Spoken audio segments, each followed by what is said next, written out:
Hello Jharkhand, welcome to learners garage education. आज के इस क्लास में स्टार्ट करता हूं जैसे सीजीएल मैराथन 2022 का पार्ट नंबर 7। पीडीएफ इसका डाउनलोड कर लें टेलीग्राम से, आप लोगों को हेल्पफुल रहेगा रिवीजन में। पढ़ाई से ज़्यादा आप लोग का इंपॉर्टेंट होता है रिवीजन करना, तो रिवीजन को मिस ना करें और बाकी वीडियो को भी मिस ना करें।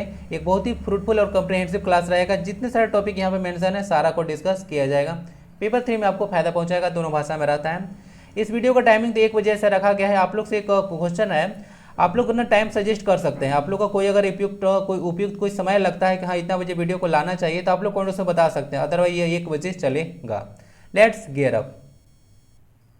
पेपर 1 का कोर्स अगर स्टडी करना चाहते हैं हिंदी और इंग्लिश को डिटेल में, तो इसको आप लोग ज्वाइन कर सकते हैं जस्ट फॉर 399। बाकी क्वेश्चन फर्स्ट पे आते हैं और देखते हैं इसको। ध्यान से देखिएगा, हर एक स्लाइड में भर भर की इन्फॉर्मेशन है, सारा इन्फॉर्मेशन आपके लिए फ्रूटफुल रहेगा। चलते हैं क्वेश्चन नंबर फर्स्ट को रीड करते हैं। Who are the first revolutionary of Chota Nagpur for whom the British kept a cash prize of Rs1000 to capture him. Chota Nagpur के प्रथम क्रांतिकारी कौन थे जिनको पकड़ने के लिए अंग्रेज सरकार ने 1000 रुपये इनाम की घोषणा की थी? बुद्धू भगत, बिरसा मुंडा, तिलका मांझी और पांडे गणपत रॉय। कौन थे वो पर्सन? तो देखिए वो पर्सन थे बुद्धू भगत। तो बुद्धू भगत के बारे में याद रखिएगा, इनको पकड़ने के लिए अंग्रेज सरकार जो है 1000 रुपये की घोषणा की थी। ये जो बुद्धू भगत देखते हैं, आइए इनके बारे में थोड़ा सा चर्चा कर लेते हैं। ये जो लीडर थे वह कोल विद्रोह के थे। तो कोल विद्रोह के नेता आपसे पूछेंगे कौन थे, तो वह थे आपके बुद्धू भगत। याद रखिएगा, ये जो थे ही हेल्स फ्रॉम सिल्ली। ध्यान दीजिएगा, इनका जो बोल सकते हैं कि जो निवास स्थान था वह सिल्ली था। सिल्ली आप लोग पंच परगनिया वगैरह भाषा सुने हैं, तो उसमें 5 जो है परगना यानी कि क्षेत्र के नाम पर पड़ा है। तो वहां से देखिएगा कि उसमें एक सिल्ली भी आता है, ओके, जिसके लिए तो झाड़ लिपि भी है, करमचंद अहीर के द्वारा डेवलप किया गया था। तो वही सिल्ली एक जगह है। बाकी आते हैं इस पॉइंट पे, तो वह क्या क्यों थे कि hails from Silli and died in fight against captain Impey. तो ध्यान दीजिएगा, ये कैप्टन इंपॉर्टेंट है। कैप्टन इम्फे से लड़ाई के दौरान जो है वह शहीद हो गए थे, या बोल सकते हैं, ठीक है। नेक्स्ट जो पॉइंट था तिलका मांझी के बारे में याद रखिएगा। Tilka Manjhi was the first revolutionary and martyr of Jharkhand related to Tilka Manjhi revolt. इनको झारखंड में पहला शहीद होने का दर्जा प्राप्त है, या पहला क्रांतिकारी तिलका मांझी को ही कहा जाता है। आप लोगों को थोड़ा सा आइडिया हो तो 1765 में आप लोग को अंग्रेज का यहाँ पे आगमन हुआ था, 1765 में, याद आ रहा है। तो 1765 के बाद उसके बाद देख लीजिए 1784 में, तो यहाँ से जब आंदोलन वगैरह हुआ था, तो यहाँ पे फर्स्ट मर्टायर होने का जो है श्रेय जो है तिलका मांझी को ही जाता है। तो याद रखिएगा, फर्स्ट रिवोल्यूशनरी झारखंड के माने जाते हैं और फर्स्ट शहीद होने का गौरव भी इन्हीं को प्राप्त है, ओके। और तिलका मांझी विद्रोह हुआ था 1784 में। याद देख लीजिएगा, बिरसा मुंडा से रिलेटेड तो बहुत सारा चीज़ में वीडियो भी आपको है, तो देख सकते हैं। बिरसा मुंडा के लाइफ से पूरा मैं डिटेल आपको वीडियो प्रोवाइड करा चुका हूं। तो वह बिरसा मुंडा विद्रोह के नेता थे। 1899 से लेकर 1900 के आसपास यह विद्रोह हुआ था। एक बार और हुआ था 1895 के आसपास, ओके। इनसे रिलेटेड आप लोग को हर एक चीज़ जान लेना है, ठीक है। जैसे कि इंडिया के लेवल पर आप लोग तैयारी करते हैं, तो वहाँ पे आप लोग को महात्मा गांधी का लाइफ पूरा इंपॉर्टेंट रहता है। उसी तरह से झारखंड में बिरसा मुंडा जी का लाइफ बहुत ज़्यादा इंपॉर्टेंट है, तो इसको आप लोग देख लीजिएगा। और इनका जन्म दिवस को तो आप लोग जनजातीय गौरव दिवस भी मना रहे हैं 2021 से, ओके। तो करंट अफेयर में इसको याद रखें। चलते हैं फिर, हो गया आंसर नंबर फर्स्ट, देख लीजिएगा, सारा चीज डिस्कस कर दिया। ए ऑप्शन इसका आंसर हो गया। क्वेश्चन नंबर 2 देखते हैं। In which of the following district the coins of Kanishka period is found. Kanishka के बारे में तो जानते होंगे, कुशाना डायनेस्टी से बिलोंग करते थे। तो उनका जो है कॉइन जो है उनके मतलब पीरियड का जो कॉइन है कहाँ पे देखने को मिला है? धनबाद में, हजारीबाग में, रांची में, या फिर गिरिडीह में। वह प्लेस आपका रांची है। रांची में जो है आपको कनिष्का काल के जो है सिक्के प्राप्त हुए मिलते हैं। तो ऑप्शन नंबर सी इसका करेक्ट आंसर हो गया। आगे देख लीजिए, Kanishka was from Kushana dynasty. Kushana dynasty से ये कनिष्क बिलोंग करते थे। इनके जो टाइम पीरियड है उसमें एक इंपॉर्टेंट का हुआ था Buddhist council, 4th Buddhist council हुआ था। अब चार काउंसिल हुआ था बुद्धिस्ट का, तो उसमें चौथा जो काउंसिल हुआ था उन्हीं के कार्यकाल में हुआ था। तो कनिष्का के कार्यकाल में हुआ था, और ये जो है आपका जम्मू कश्मीर में हुआ था 72 AD में, ठीक है। इसको याद रख लीजिएगा। बाकी 4 काउंसिल के बारे में पहले भी चर्चा कर चुका हूँ बहुत बार, देख लीजिएगा। आंसर क्या हो गया? आंसर हो गया ऑप्शन नंबर सी। देख लीजिएगा इसको ध्यान से। धनबाद में आपको इंडियन फ्यूल रिसर्च इंस्टीट्यूट वगैरह भी है, ओके। आईएसएम धनबाद के नाम से आप लोग अभी है यहाँ पे। इंडियन स्कूल ऑफ माइंस भी है। हजारीबाग बहुत इंपॉर्टेंट प्लेस है, जहाँ पे आप लोग को सोराई कोहबर पेंटिंग जहाँ से निकल कर आया है, जो कि झारखंड का एकमात्र जीआई टैग है। और यहाँ पे सूरज कुंड भी देखने को मिलता है, ओके। चलिए, और गिरिडीह में तो आपको पता है पारसनाथ जो है पहाड़ी है, टेम्पल है, okay.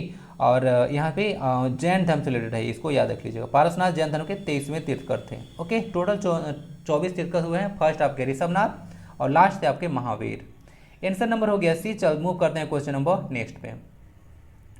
Which of the following tribes of Jharkhand has been mentioned in the coronation of lord Rama in Ayodhya. बोला जा रहा है कि जब कोरोनेशन होता है उनका, जब राज्याभिषेक वगैरह हो रहा था, तो बोला जा रहा है कि अयोध्या में प्रभु श्री राम का जब राज्याभिषेक हो रहा था तो उसमें झारखंड की कौन सी जनजाति का उल्लेख है। मैंने बोला जाता है कि उसमें शामिल हुए थे इन लोग। ओके, तो वो कौन है? मुंडा जी, मुंडा जनजाति, संथाल, हो या फिर बिरहो। इसका आंसर आपको मुंडा हो जाएगा। मुंडा लोग जो है से मेंशन है इन लोग का कि इन लोग जो है से राम के जो राज्याभिषेक था उनका जो है से शामिल हुए थे उसमें। ओके, तो याद रखिएगा ये मुंडा ट्राइब है झारखंड का। संथाल भी है। संथाल तो क्या है? संथाल जो है झारखंड की सबसे बड़ी जनजाति है। पूरा जनजाति जनसंख्या में इसका 34% वेटेज है संथाल का, याद रख लीजिएगा। बिरहोर का मतलब होता है the man of jungle. Okay, JPSC में आ चुका है क्वेश्चन। बाकी देख लीजिए मुंडा के बारे में कुछ बात करते हैं यहाँ पे। मुंडा ट्राइब को थोड़ा सा याद देखिएगा। मुंडा ट्राइब अपने आप को जो है मुंडा एडमिनिस्ट्रेटिव सिस्टम बोलती है। ओके, इसका जो शासन व्यवस्था है। और मुंडा पीपल के बारे में बोला जाता है कि लोग तिब्बत से आया था। कहाँ से आया था? तिब्बत से आया था, इसको याद रख लीजिएगा। और इन लोग को भाषा भी है मुंडारी, ध्यान दीजिएगा, भाषा मुंडारी है। थोड़ा सा देख लीजिए ये भाषा क्या है, भाषा जो है मुंडारी है। और मुंडारी भाषा आप लोगों को देखने को मिलता है। इसको ना इन लोग होडू जगर के नाम से भी जानता है। ओके, होडू जगर के नाम से भी इन लोग बोलता है मुंडारी भाषा को। मुंडा लोग, मुंडा पीपल अपनी भाषा को होडू जगर भी बोलते हैं। और ये जो मुंडारी लैंग्वेज है आपको देखने को मिलेगा, ये ना ऑस्ट्रो एशियाटिक ग्रुप से बिलोंग करता है। ऑस्ट्रो एशियाटिक ग्रुप से बिलोंग करता है, वही ऑस्ट्रो एशियाटिक ग्रुप जिससे कि संथाल भी बिलोंग करता है, इसको याद रख सकते हैं। ओके, और जो इधर हो गया मुंडारी हो गया आपका, और संथाली दोनों जैसे ऑस्ट्रो एशियाटिक ग्रुप से ही बिलोंग करता है, याद रख लीजिएगा। और जो कुड़ुक लैंग्वेज है उरांव लोगों का, ओके, उसको याद रखिएगा। उरांव लोगों का जो कुड़ुक लैंग्वेज है वो जो है आपका द्रविड़ियन फैमिली से बिलोंग करता है। ओके, इसको याद रखिएगा। तो ये लोग तिब्बत से आए थे, बोला जाता है इन लोग को मुंडा लोग। और जो उरांव लोग हैं उनको बोला जाता है कि उन लोग जैसे साउथ इंडिया से आए थे। एक देखिए शरद जो चंद्र राय हैं उनका एक बहुत ही फेमस बुक है जिसका नाम है the Mundas and their country. तो इसको याद रख लीजिएगा। 1912 में जैसे इसको प्रकाशित किया गया था। तो शरद चंद्र राय, जिसको शॉर्ट में कहीं देखिएगा बुक वगैरह में आरसी रॉय भी देखने को मिलेगा। तो एक बहुत ही इंपॉर्टेंट बुक है मुंडा लोगों के लिए। तो अगर मुंडा लोगों के बारे में आप लोग पढ़ रहे हैं तो बुक आपको पता होना चाहिए। बुक भी पूछे जाते हैं, आपको पता होगा बुक एंड ऑथर कितने पूछे जाते हैं। आंसर हो गया आपका ऑप्शन नंबर ए। चलते हैं क्वेश्चन नंबर नेक्स्ट की ओर। Where is the Indian lac research institute located? देखिए Indian lac research institute located आपको पता होगा रांची में है। ओके, मैं कितनी बार डिस्कस कर चुका हूँ। लेकिन देखिए एग्जाम में कभी कभी ना ऐसा ही पूछ देते हैं कि पार्टिकुलर प्लेस का नाम ही पूछ देते हैं, क्योंकि ये जो क्वेश्चन है बहुत बार एग्जाम में आ चुका है। तो अब वहाँ से सिर्फ आपको प्लेस नहीं पूछ कर, डिस्ट्रिक्ट ना पूछ कर, वो पर्टिकुलर लोकेशन किस जगह पे है उसे पूछ देते हैं। तो बताइए कहाँ पे है? ओरमांझी में, नामकुम में, मुरी में या फिर हटिया में? कहाँ पे है? देखिए ये जो आपको देखने को मिलता है इंडियन लॉक रिसर्च इंस्टीट्यूट, उसका जो है से आपको नामकुम में देखने को मिलेगा। नामकुम रांची में है इसका हेडक्वार्टर, जिसको रिसर्च इंस्टीट्यूट जो है से वहाँ पे है, नामकुम रांची। और मांझी में आपको पता होगा बिरसा मुंडा जैविक उद्यान है। अब मुरी में तो आपको एल्यूमिनियम उद्योग देखने को मिलता है। ओके, तो इसको याद रख लीजिएगा। आंसर हो गया बी, नामकुम देख लीजिएगा। इंडियन लॉक रिसर्च इंस्टीट्यूट है नामकुम रांची में है। इसको 1924 में जैसे स्टेब्लिश किया गया था, इसको याद रख सकते हैं। अब देखिए जो आपको देखने को मिलेगा जो लॉक रिसर्च इंस्टीट्यूट है, इसका नाम भी एक बार चेंज किया गया था। वह नाम चेंज करके क्या किया गया? Indian institute of natural gums and resin, short में IINGR बोला जाता है। ये 2007 में जो इसका नाम चेंज किया गया था। 2007 में मैं 3 अभी इंपॉर्टेंट चीज़ आपको बताता हूँ जो कि आपको बहुत इंपॉर्टेंट होगा। पहला है MS धोनी से रिलेटेड, 2 चीज़ तो MS धोनी से ही है। 2007 में इनको जो है झारखंड रत्न मिला। 2007 में झारखंड रत्न मिला, उसी समय इनको राजीव गांधी खेल रत्न अवार्ड मिला। तो राजीव गांधी खेल रत्न अवार्ड मिला इनको, तो याद रख लीजिए। तो 2 चीज़ तो हो गया, झारखंड रत्न मिला और राजीव गांधी खेल रत्न अवार्ड मिला इनको। बाकी जो झारखंड रत्न आप लोग देख रहे हैं वो भी 2007 में ही जो है शुरू हुआ था ना। झारखंड जो रत्न है ये भी 2007 में ही जो है स्टार्ट हुआ था, इसको आप लोग याद रख सकते हैं। और बाकी MS धोनी की कैप्टनसी में जो है इंडिया T20 जो वर्ल्ड कप था 2007 में ही जीती थी साउथ अफ्रीका में, तो इसको याद रख सकते हैं। तो इसका नाम चेंज भी थोड़ा सा याद रखिएगा, बहुत ही इंपॉर्टेंट है। बाकी लाख वगैरह का देखिएगा, जो सबसे लीडिंग जो डिस्ट्रिक्ट है झारखंड में प्रोडक्शन के मामले में वो आपका खुंटी डिस्ट्रिक्ट है ना। खुंटी डिस्ट्रिक्ट है, इसको याद रख लीजिए। खुंटी लेटेस्ट डिस्ट्रिक्ट का 12 सितंबर 2007 को इसको कार्व आउट किया गया था, किससे? रांची से। और उसी समय एक रामगढ़ ही बना था जिसको हजारीबाग से बनाया गया था। चलते हैं क्वेश्चन नंबर नेक्स्ट की ओर। Where Bokaro steel plant gets its limestone from? देखिए जो बोकारो स्टील है उसको बोला जा रहा है कि अपना लाइमस्टोन जो है से कहाँ से प्राप्त करता है? उड़ीसा से, मध्य प्रदेश से, वेस्ट बंगाल से या फिर झारखंड से?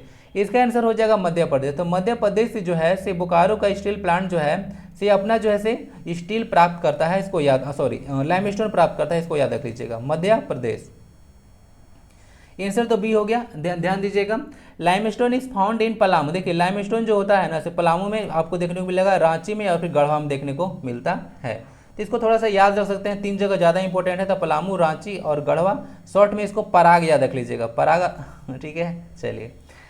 तो लाइमस्टोन को थोड़ा सा याद रख सकते हैं, इसका फॉर्मूला CaCO3 होता है, कैल्शियम कार्बोनेट बोला जाता है इसको। मार्बल हो या चौक हो, ये सारा इसका फॉर्मूला यही होता है। ठीक है, लाइमस्टोन इसे देखिएगा एक तरह का सेडिमेंट्री रॉक्स है, और अगर देखिएगा मार्बल वगैरह तो ये जो है सबका मेटामॉर्फिक रॉक है। ओके, सेडिमेंट्री को अवसादी चट्टान, और जो मेटामॉर्फिक होता है उसको आप लोग रूपांतरित चट्टान के नाम से जानते हैं। ठीक है, तो इसको थोड़ा सा आप लोग याद रख सकते हैं।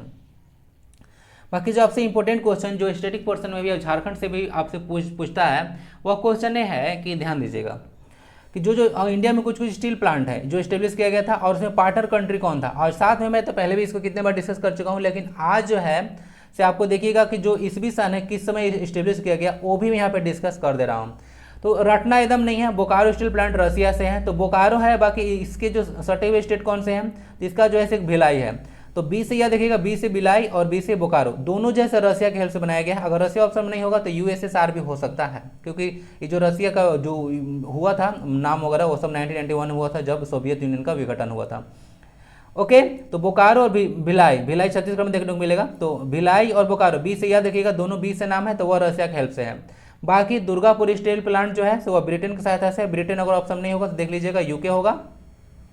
ये आपको दुर्गापुर है ना, तो ये आपको देखने को मिलेगा वेस्ट बंगाल में। और राउरकेला स्टील प्लांट है, इसे जर्मनी के हेल्प से बनाया गया है। ओके, तो जर्मनी के हेल्प से बनाया गया है। ओके, तो इसको याद रख लीजिएगा, सब चीज देख लीजिएगा ध्यान से। तो चलते हैं क्वेश्चन नंबर नेक्स्ट की ओर।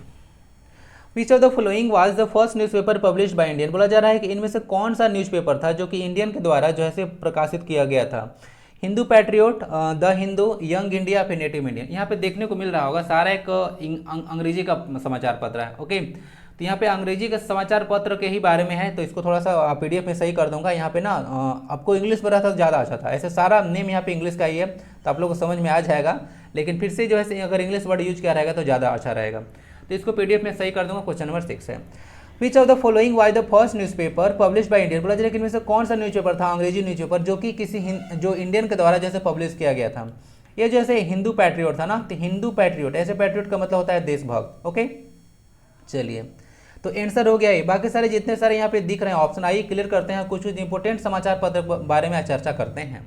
सबसे पहले तो द पैट्रियोट था, तो जितना भी आपको ईस्वी सन वगैरह दिख रहा होगा उसमें यह इंग्लिश का एक्चुअली में न्यूज़पेपर था, इसीलिए आपको सबसे पहले जो है यहाँ तो दिख रहा होगा बहुत सारा चीज़ आप लोग को, लेकिन यह इंग्लिश का न्यूज़पेपर था, इसीलिए 1853 में हो गया। उसी समय जिस समय भारत में रेलवे की शुरुआत हुआ था, ओके, लॉर्ड डलहौजी के काल में। चलते हैं तो द पैट्रियट को देख लीजिएगा, ये ईयर जो है 1853 में शुरू हुआ था, और इनके गिरीश चंद्र घोष जो थे इसके आपको स्टार्ट किए थे, या बोल सकते हैं ओके गिरीश चंद्र घोष जी के द्वारा।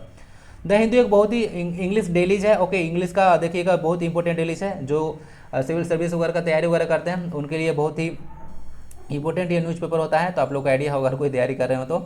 द हिंदू 1878 से स्टार्ट हो रहा है, इस बहुत सारा पर्सन के द्वारा जैसे स्टार्ट किया गया था, तो ये आपसे पूछेंगे नहीं। यंग इंडिया इंपॉर्टेंट है, आपको 1919 में शुरू किया गया था महात्मा गांधी जी के द्वारा। और एक और जो है इनके द्वारा जो है हरिजन जो है वो वीकली न्यूज़पेपर शुरू किया गया था इंग्लिश में, यह किया गया था 1933 में, तो महात्मा गांधी जी के द्वारा। फिर यहाँ से आता है नेटिव इंडियन के बारे में देख लीजिएगा, तो नेटिव इंडियन जो है 1864 में आया था, यह VN जो है मंडली के द्वारा जैसे शुरू किया गया था। उसका द बंगाल गजट आया था, इसको याद रखिएगा, ये जो भारत का पहला जो समाचार पत्र था ना, तो याद रखिएगा, तो भारत का पहला समाचार पत्र था द बंगाल गजट, यह जैसे फर्स्ट डेली था, इसको याद रख लीजिएगा, जितना भी हिंदी इंग्लिश है सब में। 1780 में इसको स्टार्ट किया गया था जेम्स ऑगस्टस हिक्की के द्वारा, तो इसको थोड़ा सा याद रखिए, ऑब्वियसली नाम से स्पष्ट है कि बंगाल से शुरू किया गया होगा। ओके, और एक उतंड मार्तंड, ये फर्स्ट इंग्लिश का डेलीज था, डेलीज मतलब न्यूज़पेपर ही होता है ना, तो उतंड मार्तंड जो था पहला हिंदी का न्यूज़पेपर था, 1826 में इसको स्टार्ट किया गया था, और जुगल किशोर शुक्ला इसके संपादक वगैरह थे, यह स्टार्ट किए थे, इसको याद रखिएगा। ओके, तो यही है आपका कुछ कुछ न्यूज़पेपर और उसका स्टार्टिंग डेट, कुछ कुछ पर्सन रिलेटेड थे, तो याद रख लीजिएगा। आंसर हो गया आपका option number A, Hindu Patriot. चलते हैं क्वेश्चन नंबर नेक्स्ट की ओर। The tax levied on import and export of goods is known as, good नहीं है वह गुड्स है, गुड्स मतलब होता है आर्टिकल्स। तो बोला जा रहा है कि अगर कुछ ही टैक्स अगर किसी पर लगाया जाता है, कोई वस्तु अगर आयात कर रहे हैं, उसको आयात हो गया, आयात या कोई चीज़ निर्यात कर रहा है, तो उस पर जब टैक्स लगाया जाता है तो उसको क्या बोलते हैं, इनकम टैक्स, ट्रेड टैक्स, उसके बाद कस्टम ड्यूटी या फिर एक्साइज ड्यूटी। अगर हिंदी वर्जन देखिएगा तो समझ में आ जाएगा। ओके, यहाँ पे वस्तु का आयात और निर्यात, तो आयात और निर्यात कहाँ पे किया जाता है? आयात और निर्यात होता है सबको बॉर्डर पे किया जाता है। ओके, यहाँ से सीमा पर, तो समझ लीजिएगा कि यहाँ पे सीमा शुल्क लगता है, इसको बॉर्डर टैक्स नहीं बोलते हैं, इसको कस्टम ड्यूटी बोला जाता है। ओके, तो याद रखिए कस्टम ड्यूटी इसको कहा जाता है। ऑप्शन नंबर सी इसका आंसर हो जाएगा। ओके, सीमा कर या फिर कस्टम ड्यूटी इंग्लिश में इसको बोला जाता है। आइए देख लेते हैं कुछ टैक्स के बारे में, थोड़ा सा ध्यान से देखिएगा, और किस पे इसको टैक्स वगैरह लगाया जाता है वो भी देख लीजिएगा। सबसे पहले एक डेट याद रखिएगा, जो यहाँ पे एक्साइज आया तो मैं सोचा कि बता दूं। तो देखिए एक तरह का कॉम्प्रिहेंसिव क्लास आपका होता है। ओके, कि कोई भी चीज़ आप लोग पढ़ते हैं ना, तो आप लोग मतलब एक मल्टी डायमेंशनल जो है से मतलब स्टडी लेकर चला कीजिए कि कोई भी चीज़ अगर आए, आप लोग को अगर कस्टम दिख रहा है, एक्साइज दिख रहा है, तो तुरंत ऐसे दिमाग में हिट करना चाहिए कि एक्साइज कब बनाया जाता है। तीसरा थोड़ा पढ़िए, नॉलेज ऐसे बहुत ज़्यादा आपका इंक्रीज नहीं करेगा, मल्टीप्लाई करेगा। तो सेंट्रल एक्साइज डे होगा 24 फरवरी को बनाया जाता है, इसको याद रखिएगा। बाकी सारे कुछ टैक्स के बारे में चर्चा करते हैं। इनकम टैक्स, जिसको हिंदी में आप लोग आयकर बोलते हैं, या आपको इनकम पर लगाया जाता है। अब एक रिग्रेटिव जो है से आपका देखने को मिलता है, प्रोग्रेसिव टैक्स होता है, सॉरी, यह जो है प्रोग्रेसिव टैक्स होता है। जैसे जैसे इनकम बढ़ते जाएगा वैसे वैसे आपका जो है टैक्स वगैरह बढ़ते जाएगा। जैसे कि अगर महेंद्र सिंह धोनी जी के बारे में बात कीजिएगा, तो एक अगर बोलिएगा तो पूरा झारखंड में सबसे ज़्यादा जो व्यक्तिगत कर देता है वह कौन है? तो वह MS धोनी जी ही हैं। ओके, तो सबसे ज़्यादा कर यह देते हैं MS धोनी जी। तो व्यक्तिगत करदाता झारखंड में सबसे बड़ा कौन है? तो MS धोनी जी। एक भी क्वेश्चन यहाँ से भी आ गया। एक्साइज ड्यूटी को देख लें, tax on goods products with in the country. ये एक्साइज ड्यूटी जो है कंट्री के अंदर जो है एक जगह से दूसरी जगह कोई चीज़ जाता है तो उस पर जो है टैक्स वगैरह लगता है। कस्टम ड्यूटी जैसा कि जो अभी चर्चा कर दिया गया कि कस्टम ड्यूटी जो है इंपोर्ट एक्सपोर्ट ऑफ गुड्स पर लगता है, यानी कि अगर कोई चीज़ आयात या निर्यात किया जा रहा है तो उस पर कस्टम ड्यूटी लगता है। जीएसटी के बारे में थोड़ा सा चर्चा कर लेते हैं। ये इनडायरेक्ट टैक्स होता है। जीएसटी एक इनडायरेक्ट टैक्स है, आपको तो आइडिया होगा जीएसटी के बारे में, बहुत सारा चीज़ है। तो on the supply of goods and service, ये भी गुड्स एंड सर्विस का सप्लाई पर लगता है। तो ये जीएसटी इंडिया में आपको बहुत बड़ा टैक्स रिफॉर्म है। जीएसटी आप लोग 1 जुलाई से मना रहे हैं। जीएसटी को इम्प्लीमेंट किया गया था 1 जुलाई 2017 को, तो इसको थोड़ा सा आप लोग आइडिया रख सकते हैं। बाकी जीएसटी के बारे में थोड़ा सा याद रखिएगा, ये जो जीएसटी है बहुत इंपॉर्टेंट है। 121st कॉन्स्टिट्यूशन अमेंडमेंट बिल था, जबकि ये कानून बना था तो 101वां आ गया था 101st कॉन्स्टिट्यूशन अमेंडमेंट एक्ट। तो थोड़ा सा याद रखें इसको। ओके, यह एक इनडायरेक्ट टैक्स है, ये बहुत इंपॉर्टेंट पॉइंट है। और हम लोग जीएसटी का जो मॉडल लिए हैं वो कनाडा से लिए है ना, कनाडा से हम लोग का जीएसटी का मॉडल आया है, इसको याद रख लीजिएगा।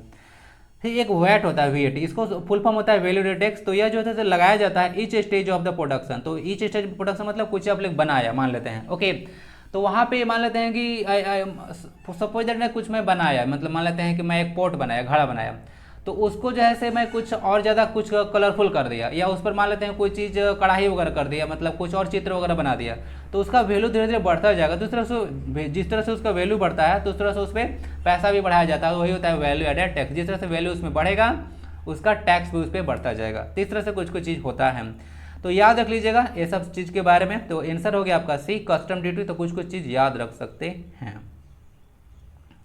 इन which district of Jharkhand most poverty is found. अब ये क्वेश्चन इंपॉर्टेंट है, ये करंट अफेयर का भी क्वेश्चन आप लोग को देखने को मिल जाएगा। तो इनमें से कौन सा झारखंड का डिस्ट्रिक्ट है जिसमें सर्वाधिक गरीबी पाई जाती है? पलामू, गोड्डा, उसका लोहरदगा का तो एली गायब हो गया है, लोहरदगा या फिर पाकुड़। यह डिस्ट्रिक्ट देखने को मिलेगा पाकुड़। तो पाकुड़ में सबसे ज़्यादा गरीबी जो है पाया जाता है पूरा झारखंड में, इसको याद रख सकते हैं। और पाकुड़ के बारे में थोड़ा सा याद रखिए कि ये जो डिस्ट्रिक्ट है आपका झारखंड में, ये जो है आपका सबसे ज़्यादा जो है अशिक्षित जिला है पाकुड़। ओके, तो देख लीजिए यहाँ पे सिचुएशन बहुत खराब है। तो अगर पाकुड़ से आप लोग हैं तो अपना डिस्ट्रिक्ट वगैरह को थोड़ा सा आगे लेके चलिए भाई। आंसर हो गया डी, पाकुड़। और सबसे ज़्यादा याद रख लीजिएगा, ये भी सर्वाधिक गरीबी के साथ साथ सबसे ज़्यादा अशिक्षा यहीं पे है। आंसर तो हो गया D, Pakur is the most illiterate district in Jharkhand, ये भी देख लीजिएगा। और सिंधु कान्हू पार्क भी आपको पाकुड़ में देखने को मिलता है। तो साथ में भी याद रखिएगा सिंधु कान्हू पार्क, ठीक है। सिंधु कान्हू के नेतृत्व में विद्रोह हुआ था, ये याद होगा 1855 वगैरह में। ओके, संथाल रिवोल्ट वगैरह। और इनकी दो बहनें थी जिनका नाम था फुलो और झानो। आंसर हो गया डी। और संथाल विद्रोह इस वर्ष आपका ज़्यादा इंपॉर्टेंट हो गया, चाहे वो आप झारखंड की एग्जाम तैयारी कर रहे हो या आप लोग कोई इंडिया में और भी कोई एग्जाम की तैयारी कर रहे हो, आपका संथाल विद्रोह इंपॉर्टेंट है, क्योंकि द्रौपदी मुर्मू जी जो हैं उसी जनजाति से बिलोंग है और पता है कि भारत के 15वीं राष्ट्रपति बन चुके हैं। व्हेन वाज किसान call centre started by Jharkhand government. बोला जा रहा है कि झारखंड सरकार के द्वारा जो है किसान कॉल सेंटर जो है से कब शुरू किया गया? 15 नवंबर 2019, 15 नवंबर 2020, 29 दिसंबर 2020 या फिर 29 दिसंबर 2021? आंसर इसका सी हो जाएगा। 29 दिसंबर 2020 को जो है से किसान कॉल सेंटर शुरू किया गया था। किसान कॉल सेंटर, इसको थोड़ा सा याद रख लीजिएगा। आंसर नंबर सी हो गया। करंट अफेयर क्वेश्चन है। बाकी याद रख लीजिएगा, किसान के बारे में बात आता है तो थोड़ा सा याद रख लीजिएगा। जो तिलका मांझी पंप योजना है, याद रखिएगा, तिलका मांझी पंप योजना 2016 में शुरू किया गया था। ऑब्वियसली उस समय आपको रघुवर दास जी का गवर्नमेंट था, तो याद रख सकते हैं हम। एग्रीकल्चर क्या था? एग्रीकल्चर जो है से, एग्रीकल्चर की बात हो रहा है यहाँ पे, तो एग्रीकल्चर जो है से स्टेट लिस्ट में आता है 7 शेड्यूल में। याद रख लीजिएगा, 7 शेड्यूल में एग्रीकल्चर आता है। एग्रीकल्चर आपका हो जाए, उसके बाद आपका पुलिस बोल दे, पुलिस वगैरह, फिर अगर हेल्थ वगैरह बोल दे, जो कि इसका बहुत हो हल्ला रहता है, तो ये सारा चीज़ आप लोग देखिएगा, वह सारा सब्जेक्ट जो है से आपको स्टेट लिस्ट में मेंशन मिलेगा। तो कुछ क्वेश्चन नंबर 9, व्हेन वाज किसान call centre started by Jharkhand government? Jharkhand सरकार द्वारा किसान कॉल सेंटर की सुविधा जो है से कब शुरू किया गया? 15 नवंबर 2019, 15 नवंबर 2020, 29 दिसंबर 2020 या फिर 29 दिसंबर 2021? ये जो किसान कॉल सेंटर आपको देखने को मिल रहा है, वो शुरू किया गया था 29 दिसंबर 2020 को। तो याद रख सकते हैं, करंट अफेयर में आपसे पूछा जा सकता है इस तरह के क्वेश्चन कि किसान कॉल सेंटर जो है कब जो है स्टार्ट किया गया था? 29 दिसंबर 2020। आंसर सी हो गया। बाकी देख लीजिएगा, यहाँ पे किसान वगैरह के बारे में बात हो रहा है, यानी कि एग्रीकल्चर वगैरह बारे में बात हो रहा है। तो कुछ जो रिलेटेड टॉपिक होता है मैं भी आपको डाल देता हूँ, और वो सारे टॉपिक जो आपके लिए इंपॉर्टेंट होते हैं, या तो झारखंड से रिलेटेड, या तो फिर आपको झारखंड जीके, या फिर आपको स्टैटिक पर्सन में भी काम आएगा। देख लीजिए, तिलका मांझी पंप योजना जो है 2016 में शुरू किया गया था। उस समय 2016 में आपको आइडिया होगा रघुवर दास जी का गवर्नमेंट था। एग्रीकल्चर जो है स्टेट लिस्ट में आता है। 7th लिस्ट में जाइएगा, 3 लिस्ट देखने को मिलता है आपको 7 शेड्यूल में, स्टेट लिस्ट, कंकरेंट लिस्ट और आपको सेंट्रल लिस्ट। तो वहाँ पे एग्रीकल्चर को जो है से स्टेट लिस्ट में रखा गया। तो इस तरह क्वेश्चन आपको देखिए पूछ सकते हैं। और बाकी एग्रीकल्चर के अलावा जो हेल्थ वगैरह आपको देखे होंगे, बहुत हो हल्ला रहता है हेल्थ को लेकर, तो हेल्थ जो है से स्टेट का ही सब्जेक्ट है। उसके बाद पुलिस वगैरह के बारे में देखते हैं, पुलिस वगैरह ये सभी स्टेट लिस्ट में ही कुछ टॉपिक मेंशन है। तो 3 तो बहुत ज़्यादा इंपॉर्टेंट है, एग्रीकल्चर, हेल्थ और पुलिस। ठीक है, इसको आप लोग याद रख लें। तो कनेक्ट करके पढ़िए इसी तरह से। 29 दिसंबर 2020 को शुरू हुआ था यह झारखंड सरकार के द्वारा किसान कॉल सेंटर। अब देखिए, किसान कॉल सेंटर KCC बन जाता है। इस तरह से KCC से थोड़ा सा याद रखिएगा। 1998 में जो है किसान क्रेडिट कार्ड सर्विस शुरू हुआ था। झारखंड में, पूरे इंडिया में बोल रहा हूँ, किसान क्रेडिट कार्ड जो है शुरू किया गया था 1998 में ना, इसको याद रखिएगा। सेंट्रल गवर्नमेंट का स्कीम था। यहाँ तो झारखंड के बारे में बात हो रहा है स्पेसिफिक। चलते हैं क्वेश्चन नंबर 10, और एक मिलिट्री एक्सरसाइज, इसके बारे में बताइए। The 3rd edition of joint military exercise Ex Dharma Guardian, यह एक धर्मा गार्जियन है, took place in Belagavi Karnataka with which country? एक बोला जा रहा है कि एक्स धर्मा एक गार्जियन एक्सरसाइज है, द्विपक्षीय सैन्य अभ्यास, यानी इसमें 2 कंट्री पार्टिसिपेट करेंगे। तो इसका तीसरा सेशन, यानी कि तीसरा शब्द जो है किस देश के साथ हुआ? रसिया, जापान, USA या फिर इंडोनेशिया? इसका आंसर आपको जापान देखने को मिल जाएगा ना। तो यह देखिएगा, जापान जो है से बहुत ही इंपॉर्टेंट कंट्री है। अब हम लोग का भी जो ट्रेड वगैरह में काफ़ी ज़्यादा पार्टनरशिप इसके साथ है। तो याद रख सकते हैं, जापान जो है से इसके साथ जो है से एक्स धर्मा गार्जियन जो है एक्सरसाइज हुआ था बेलागावी कर्नाटका में। इसका 3rd एडिशन था, तो इसको याद रख सकते हैं। ओके, बेलागावी वही आपको जगह है जहाँ पर आप लोग देखने को मिलेगा 1924 में जो महात्मा गांधी जी थे, उनका जो कांग्रेस का सेशन को प्रेसाइड किए, तो वही एक जगह है 1924। और Indian institute of law, Indian law research institute भी 1924 में ही आपको इस्टेब्लिश किया गया था। India, Japan, USA and Australia, answer तो बी हो चुका है। India, Japan, USA and Australia, ध्यान दीजिएगा, ये जो है एक मालाबार एक्सरसाइज है, बहुत इंपॉर्टेंट है ना। तो मालाबार एक्सरसाइज में पार्टिसिपेट करता है, ऑस्ट्रेलिया बाद में ऐड हुआ था। इंडिया, जापान, USA जो है इसको पार्टिसिपेट करते हैं मालाबार एक्सरसाइज। तो मालाबार एक बहुत ही इंपॉर्टेंट एक्सरसाइज है, इसमें 4 कंट्री जो है पार्टिसिपेट करते हैं। अब ये डेट इंपॉर्टेंट है कि मालाबार एक्सरसाइज फर्स्ट टाइम कब कंडक्ट हुआ था? तो 1992 में शुरू हुआ था। उस समय ऑस्ट्रेलिया नहीं था, ऑस्ट्रेलिया बाद में ऐड हुआ है ना, इसको याद रख लीजिएगा। तो मालाबार एक्सरसाइज है। बाकी मालाबार तो आपको कोस्ट केरला साइड देखने को मिलता है, याद रखिएगा, केरला साइड में भी देखने को मिलता है मालाबार, केरला, जो कि सबसे ज़्यादा लिटरेट स्टेट है इंडिया का। इनसे तो हो गया जापान। तो याद रखिएगा, बहुत सारा द्विपक्षीय एक्सरसाइज वगैरह भी है।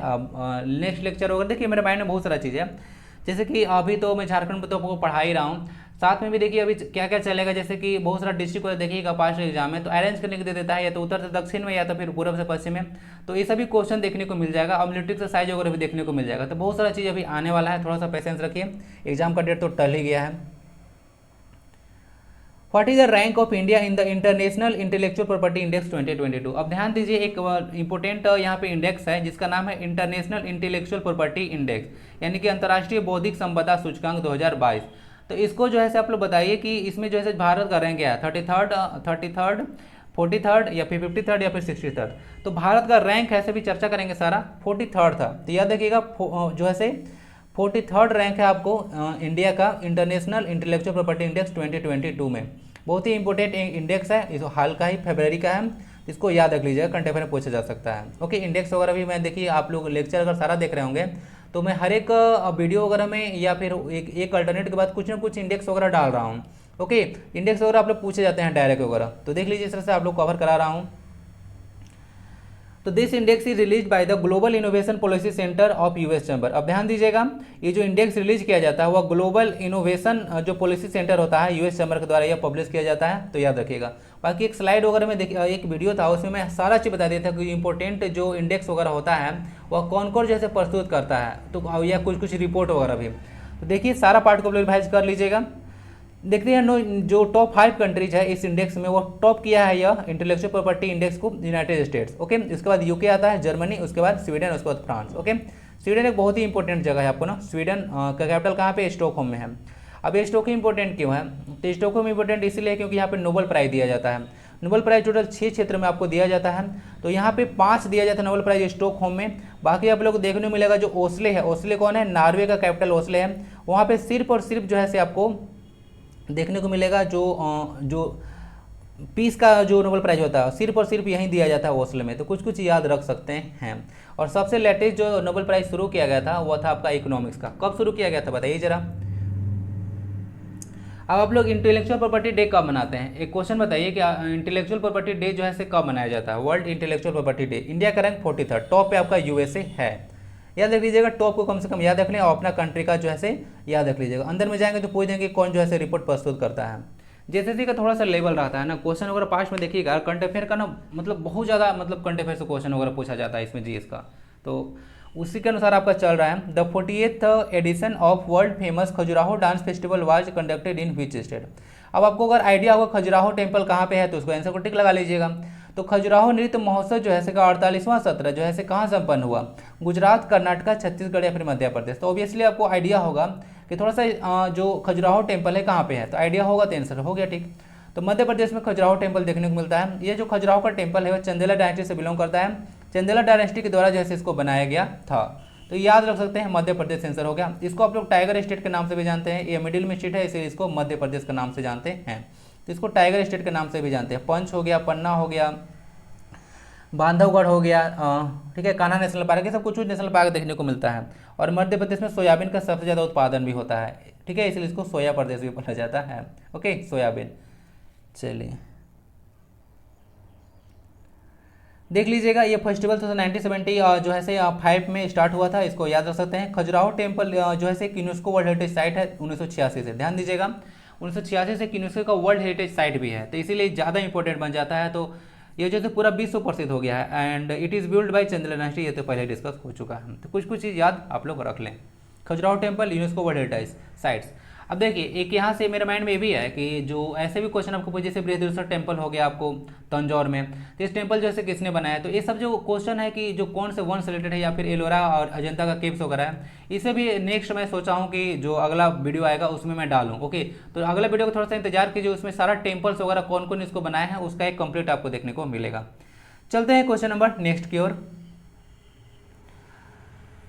विच country topped in the winter Olympic 2022। बोला जा रहा है कि विंटर ओलंपिक आपको पता है कहाँ पे हुआ था, तो कौन सा जो है कंट्री जो है टॉप किया, नॉर्वे, चाइना, यूएसए या फिर इंडिया। देखिए ये कंट्री जो है टॉप किया विंटर ओलंपिक वो था कंट्री नॉर्वे। ओके, तो नॉर्वे याद रख सकते हैं, आंसर हो गया आपका नॉर्वे। बाकी ये जो विंटर ओलंपिक 2022 हुआ यह चाइना में हुआ था ना, तो चाइना में हुआ, इसको आप लोग याद रख सकते हैं।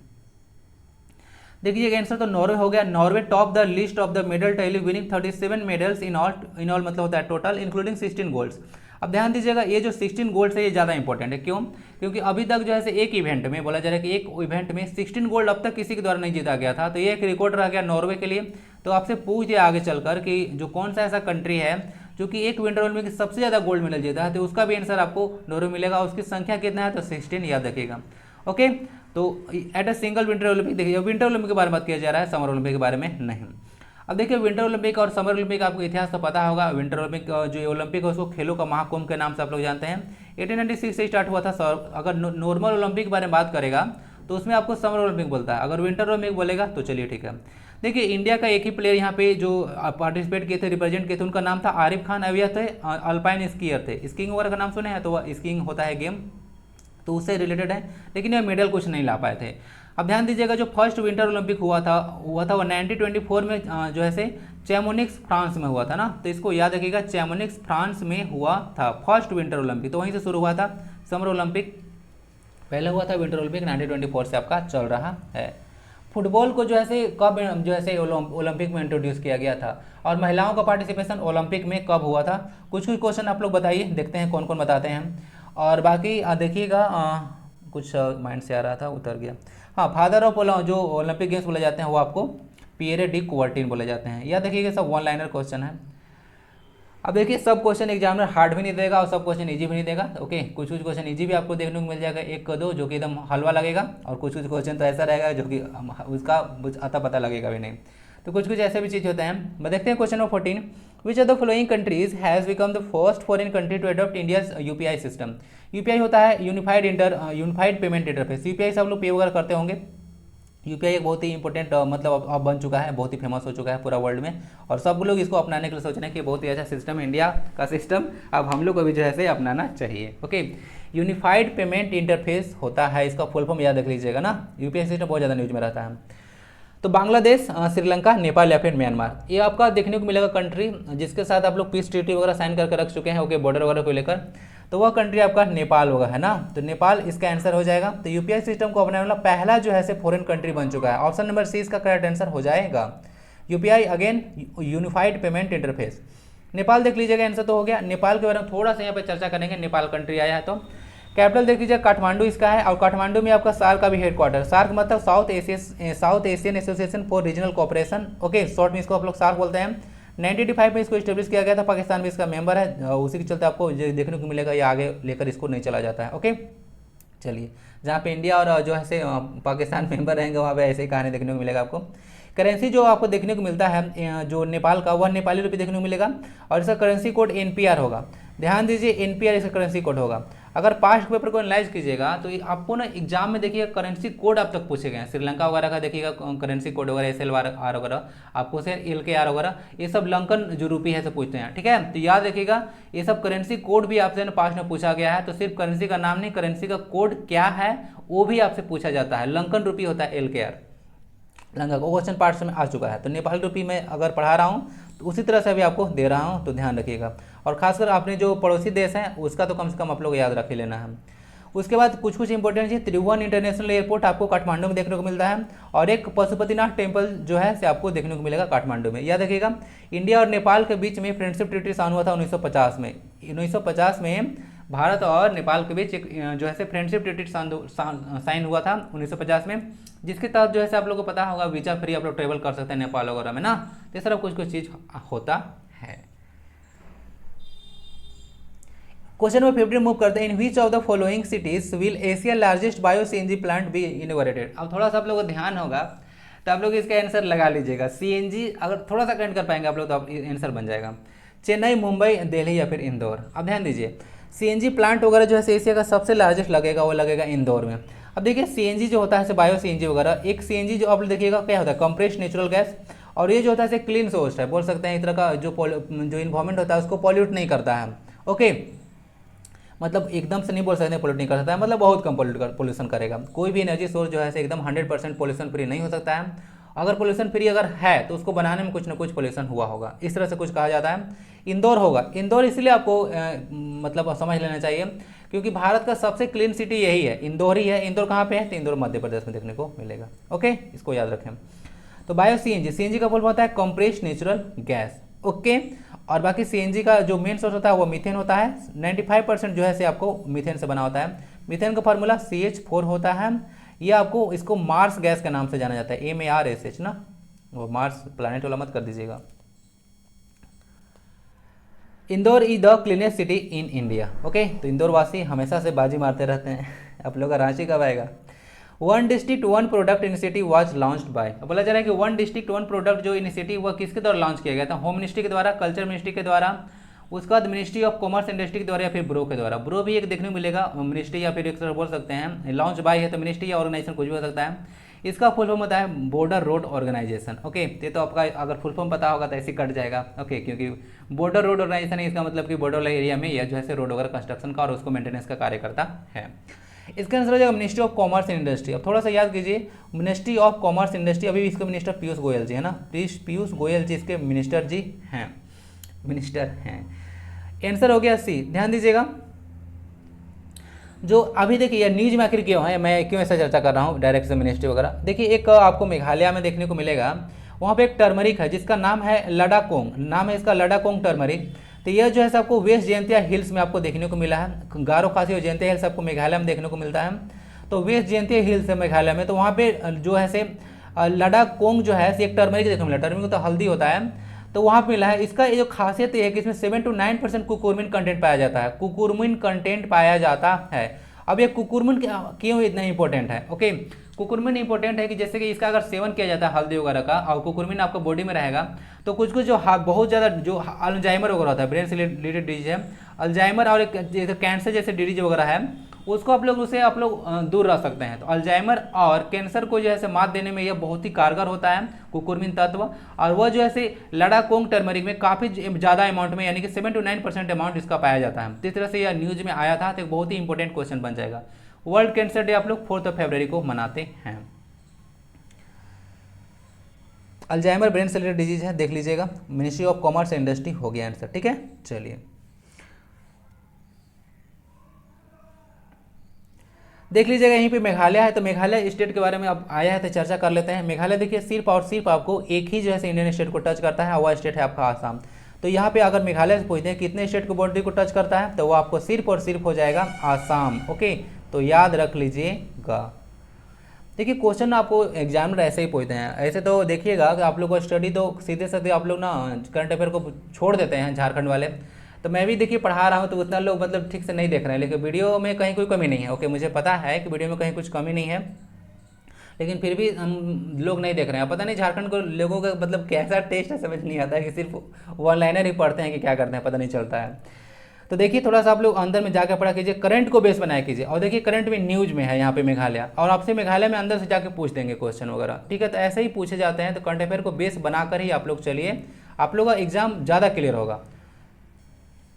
तो आसाम किसको, मेघालय किसको टच करता है? सिर्फ और सिर्फ एक आसाम को ही टच करता है। तो इसको याद रखिएगा। एक इंटरनेशनल बाउंड्री भी देश से है आपको बांग्लादेश, या सिक्किम भी एक ऐसा स्टेट है जो कि आपको इंडिया का जो है एक स्टेट को जो है इंडिया का 2 स्टेट को टच करता है, भूटान को, और इधर से आप लोग देखने को मिलेगा वेस्ट बंगाल को।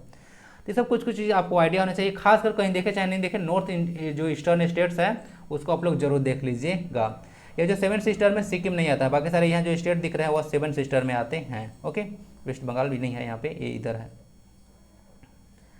क्वेश्चन नंबर नेक्स्ट देखते हैं, और नेक्स्ट क्वेश्चन में कुछ कुछ इंपॉर्टेंट बुक है और इसके जो राइटर कौन है। और ये कुछ कुछ बुक आपको टेलीग्राम का जो है टेलीग्राम में भी डाला गया था, तो लगाइए जो जो टेलीग्राम पे टेस्ट लगा चुके हैं याद कीजिए। फर्स्ट बुक है गोल्डन बॉय, नीरज चोपड़ा, आपको पता होगा। जो इंडिया टोटल मेडल कितना जीता था जो टोक्यो ओलंपिक में? 7 मेडल, उसमें गोल्ड कितना था? एक गोल्ड था। वह गोल्ड किसका था? तो वह नीरज चोपड़ा जी का था। नीरज चोपड़ा किस गेम से हैं? तो आपको देखने को मिलेगा जेवलिन थ्रो से थी, जेवलिन थ्रो ना, javelin. Golden boy Neeraj Chopra, यह बुक के राइटर कौन है? Here your self, Birsa Munda जनजातीय नायक, जो कि एक इंपॉर्टेंट बुक बन जाएगा झारखंड के पर्सपेक्टिव में। अब एक लाल सलाम, नो जस्ट और नाइट वॉचमैन, और प्राइड प्रेजुडाइस एंड प्यूनिटी। कौन ये बुक लिखे हैं सब बताइए। देखिए सबसे पहले सबसे लास्ट से शुरू करते हैं। प्राइड प्रेजुडाइस एंड जो पंडिटी है, ये बुक लिखे हैं आपके शशि थरूर जी। इनका इंग्लिश बहुत तगड़ा रहता है, आपको पता होगा, तो अंग्रेजी में बुक है। बाकी नोट जस्ट और नाइट वॉचमैन जो है बुक लिखे हैं आपको विनोद रॉय जी। तो विनोद रॉय जी के बारे में याद रख लीजिएगा। स्मृति ईरानी जी आपको देखने को मिलेगा, जो कि पहले महिला और बाल विकास मंत्री रही थी। ये जो है आपके स्मृति ईरानी जी यह बुक लिखे हैं लाल सलाम। उसके बाद जो है आपको देखने को मिलेगा जो बिरसा मुंडा जनजातीय नायक वह लिखे हैं आलोक चक्रवाल जी के द्वारा यह बुक लिखा हुआ है। और जो गोल्डन बॉय नीरज चोपड़ा जी हैं वह बुक लिखा गया नवदीप सिंह गिल के द्वारा। और हियर योर सेल्फ बुक लिखा गया है प्रेम रावत के द्वारा। ठीक है, देखते हैं, मैं अभी तुरंत मैच कर रहा हूँ, सही हुआ या नहीं। ए का 2 बी का 3, ए का 2 बी का 3, ऑप्शन नंबर यहाँ पे ना सी चला जाएगा, याद रख लीजिएगा। ए का 2 बी का 3, सी बिरसा मुंडा जनजाति नायक आलोक चक्रवाल जी सही है। डी का देख लीजिएगा लाल सलामी सेतु रैना जी 6। ई का 4 no just night watchman Vinod Roy, और प्राइड एंड प्रेजुडिस पूर्णिटी शशि थरूर। बिल्कुल सही है सारा, देख लीजिएगा आप लोग भी अच्छे से, ये सारा बुक आप लोग देख लीजिए। ओके, बुक एंड ऑथर से आपसे 1-2 क्वेश्चन बनेगा ही बनेगा। ओके, पास्ट का पेपर को देखिएगा, 1-2 आप लोग से बुक्स पूछा ही जाएगा। शशि थरूर जी इसके आंसर है। कैपिटल करेंसी भी आपसे पूछा जाएगा, ये सब जो कुछ ऐसे चीज़ें जो हमेशा पूछे ही जा रहे हैं। ऑप्शन नंबर हो गया सी इसका आंसर। बाकी विनोद राय जी फॉर्मर कैग हैं, कैग होता है controller and auditor general of India. ये जो गार्जियन ऑफ पब्लिक पर्स बोला जाता है इनको ना, the guardian of public purse बोला जाता है, इसको याद रख लीजिएगा। कैग का मेंशन जो है आर्टिकल 148 151 में देखने को मिलेगा इंडियन कॉन्स्टिट्यूशन में। तो एक समझ लीजिए कि कैग जो है एक कॉन्स्टिट्यूशनल पोस्ट है। आंसर सी हो गया। बिरसा मुंडा बर्थडे जो है सेलिब्रेट किया जाता है जनजातीय गौरव दिवस 2021 से, इसको याद रखिएगा। बिरसा मुंडा जी के बारे में ये बुक इंपॉर्टेंट है ना, झारखंड जी को याद रखिएगा। फिर से बता रहा हूँ, झारखंड जी के में बिरसा मुंडा जनजातीय नायक आलोक चक्रवाल के द्वारा जो है ये बुक लिखा गया है। चक्रवाल, चक्रवाती नाम रख लेते नहीं उसके बारे में कुछ डिस्कस कर लेते हैं, एंटी साइक्लोन और cyclone. On which day was Ravidas Jayanti celebrated, एक बहुत ही इंपॉर्टेंट पर्सन है। रविदास जयंती आप जो कब मनाते हैं, माघ पूर्णिमा में, पौष पूर्णिमा में, चैत्र पूर्णिमा में, फिर सावन पूर्णिमा में। देखिए ये जो मनाया जाता है, अब थोड़ा थोड़ा नॉलेज भी आप लोग रखिए। तो आप यूनिवर्सिटी का कुछ गारंटी नहीं है, तो मैं इसका जो सिलेबस को मैं तो आपको मैं देखिए और मैं कोई चीज़ आपसे छिपाता नहीं हूँ। मैं फर्स्ट ही टाइम आप लोगों को झारखंड जी के ऊपर पढ़ा रहा हूँ, तो रेस्पॉन्स अगर आप लोग दीजिए कैसा है, कुछ अगर कमी वगैरह है तो बताइए, उसको दूर किया जाए, क्योंकि मैं फर्स्ट टाइम यहाँ पे झारखंड को पढ़ा रहा हूँ। तो यहाँ से एक चीज़ बता सकते हैं कि कुछ कुछ झारखंड बोर्ड का कोई गारंटी वगैरह नहीं रहता है कि क्वेश्चन क्या पूछ देगा। मुठ किया तो पूछ देगा कि चलिए बताइए कि जो है रविदास जयंती आप लोग जो है कब मनाते हैं। तीसरा भी पूछा जाता है, और मैं इसीलिए आपसे पूछा हूँ ना कि यह जो है आपको दुर्गा पूजा वगैरह भी आपसे पूछ चुका है, ये सब क्वेश्चन वगैरह आपसे पूछता है, तो ध्यान रखिएगा इस तरह भी क्वेश्चन आपसे पूछे जा सकते हैं। तो मैं कनेक्ट करके आपको पढ़ा रहा हूँ। माघ पूर्णिमा, पौष पूर्णिमा तो ऑप्शन हो चुका है, आंसर इसका माघ पूर्णिमा होगा ना। माघ वगैरह जनवरी वगैरह हम देखने को मिलता है, तो माघ पूर्णिमा के दिन जो है आपको देखने को मिलेगा, ये जो है आपको रविदास जयंती मनाया जाता है। रविदास जयंती जी फेमस किस लिए हैं, तो he was the contemporary of the Kabir. अब ध्यान दीजिए कबीर से हैं, and in born in Seer Govardhanpur, Govardhanpur में इनका जन्म हुआ था, सियर जो सिर गोवर्धनपुर ना, तो याद रख लीजिएगा। यह जो है कास्टिज्म से लेकर बहुत मतलब आंदोलन वगैरह किए थे, लड़ाई वगैरह किए थे, तो इस तरह से समाज सुधारक थे, तो इनको बारे में याद रखिएगा। ओके, तो इनको संत का दर्जा दिया गया है। ओके, यह जो है कबीर के टाइम में था, तो याद रख लीजिएगा। कबीर के गुरु कौन थे, रामानंद थे ना। चलिए,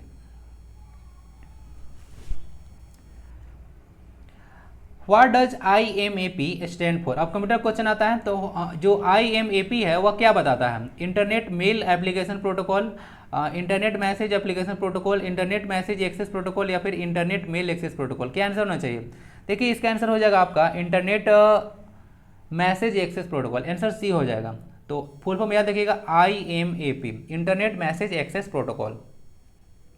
आंसर तो सी हो चुका है, बट ये होता क्या है, it is most commonly used protocol like POP3 for retrieving. Retrieve मतलब क्या होता है, एक होता है आपको रिसीव करना, एक होता है रिट्रीव करना। रिट्रीव मतलब होता है पुनः से प्राप्त करना। तो अगर कहीं पे अगर मेल को अगर कहीं से तुरंत प्राप्त करना है, फिर से प्राप्त करना है, सॉरी फिर से अगर प्राप्त करना है, तब वहाँ पे आपको यूज करते हैं IMAP का। ओके, चलिए POP3 पर यह काम POP3 जैसा ही कार्य करता है। POP3 बताया था ना आपको, POP3 POPA3, और क्या था SMTP बताया था, सिंपल मेल ट्रांसफर प्रोटोकॉल। तो पॉप क्या होता है, आपको सिंपल मेल ट्रांसफर यानी कि यह सेंड करने के लिए ये प्रोटोकॉल यूज होता है, और पॉप जो है आपको रिसीव करने के लिए होता है। तो यही सारा रिसीविंग में यानी कि फिर से जो है रिट्रीव करने में जैसे POP3 सर्विस यूज होता है, उसके जैसा आपको IMAP का यूज किया जाता है। प्रोटोकॉल मतलब सेट ऑफ रूल्स होता है ना, तो हर एक चीज़ का आप लोग देखिए, कोई चीज़ सेंड करें या रिसीव करें, सबका एक प्रोटोकॉल होता है ना। इंटरनेट पे कुछ कर रहे हैं, उसका भी एक प्रोटोकॉल है, HTTP वगैरह। आंसर हो गया सी, इंटरनेट मैसेज एक्सेस प्रोटोकॉल। तो याद रखिए फुल फॉर्म भी आपसे ना पास्ट में फुल फॉर्म ही पूछे गए हैं, यहाँ तक कि www का फुल फॉर्म आपसे पूछ चुके हैं पास्ट में। व्हाट डज द शॉर्टकट की Ctrl+Shift+=साइन इफेक्ट डू। अगर मान लेते हैं ये बहुत ही इंपॉर्टेंट शॉर्टकट की है, इसको मैं बहुत फ्रीक्वेंटली यूज करता हूँ, मेरे लिए भी इंपॉर्टेंट है। तो आप लोग बताना कि जो Ctrl+Shift+ जो इक्वल टू का साइन है वो इफेक्ट क्या देगा, सब script, super script, all caps, या फिर अपर केस। अपर केस और लोअर केस दो होता है। अपर केस में देखिए लेटर ऐसे लिखा जाता है, लोअर केस में इस तरह से लिखा जाता है। तो अपर केस लोअर केस तो आपको आइडिया होगा, इतना तो पता होगा। तो control plus shift plus equal to sign आखिर करता क्या है? देखिए कंट्रोल प्लस शिफ्ट प्लस जो इक्वल टू साइन है वो आपको सुपर स्क्रिप्ट कर देता है। सुपर स्क्रिप्ट आखिर क्या होता है, आइए थोड़ा सा इसको ना फिगर के हेल्प से समझाते हैं। देखिए ये होता है सुपर स्क्रिप्ट और ये होता है सब स्क्रिप्ट। मुझे लगता है कि अब आपको जो है से मुझे कुछ बताने की आवश्यकता नहीं है। यानी कहीं पे पावर देना होता है, जैसे कि कोई पावर देना होता है तो वहाँ पे आपको यूज करते हैं सुपर स्क्रिप्ट का।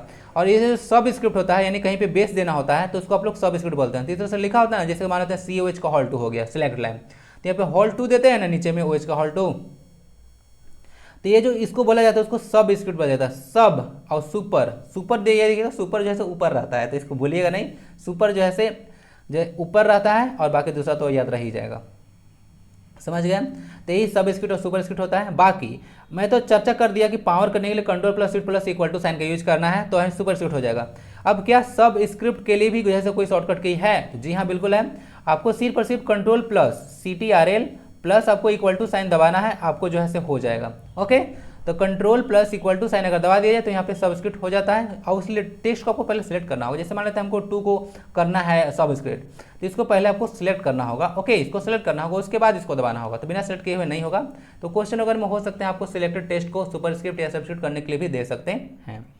तो दोनों शॉर्टकट की बहुत ज़्यादा इंपॉर्टेंट है, control plus equal to subscript और जो ऊपर जाएगा यानी कि सुपर स्क्रिप्ट, इसको याद रखिएगा। कैप्स लॉक अगर आप लोग यूज करते हैं, जब आप कैप्स लॉक अगर यूज कर देते हैं ना तो आपका जो है अपर केस लेटर जो है टाइप होने लगता है। जितना भी अगर कैप्स लॉक ऑन हो जाता है तो वहाँ पे आपको अपर केस लेटर यानी कि सारा कैपिटल लेटर टाइप होने लगता है उसका, जब तक कि कैप्स लॉक को फिर पिनों से ऐसे बंद ना करें, उसी बटन से क्लोज हो जाएगा।